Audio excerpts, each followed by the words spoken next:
Bonjour à tous, nous poursuivons aujourd'hui avec la 6e Mishnah du 16e Perek, toujours de Masechet Yebamot. La Mishnah nous dit Me'idim le'or haner ou le'or halevana.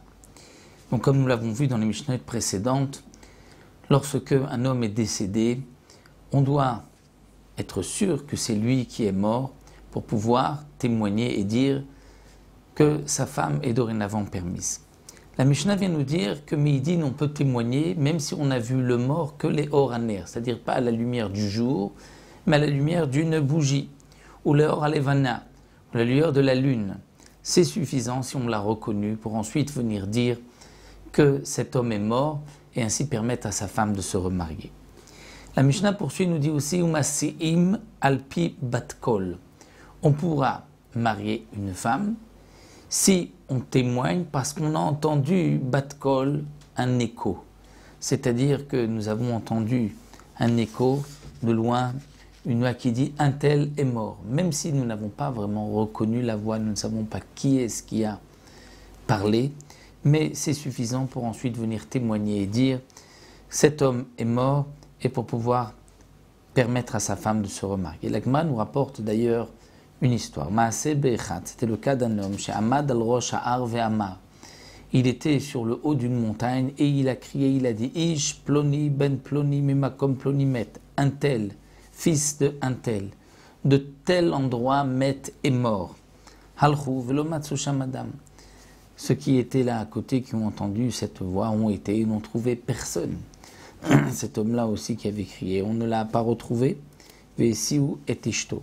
Mais malgré tout, ils ont permis à sa femme de se remarier en pensant que certainement l'homme qui avait crié, qui avait donc dit qu'un tel est mort, était parti dans le désert, avait disparu. Donc ce n'est pas une preuve que ce n'est pas un homme Neeman, de qui on peut avoir confiance, qui a parlé.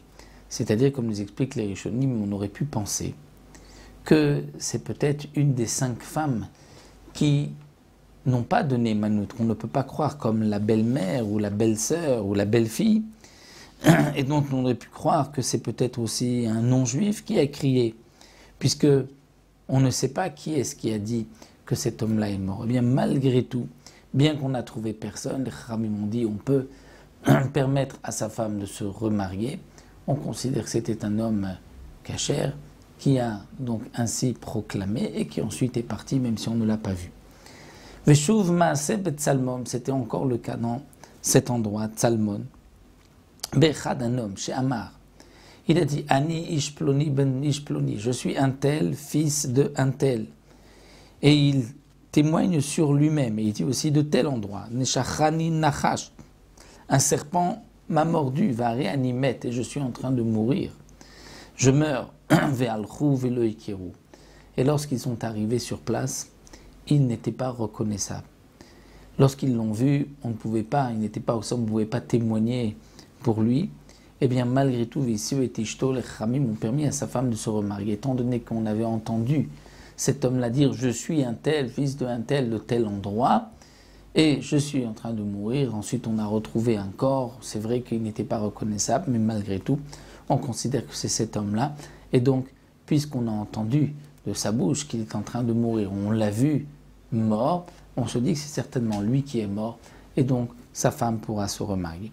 Il nous restera une dernière Mishnah pour terminer le Perek et la Masechet Yebamot, toujours dans ce témoignage d'un seul témoin, ou Ed Mipied, un témoin de la bouche d'un autre témoin. Nous terminerons avec cette longue Mishnah, Bezrat Hashem, la prochaine fois.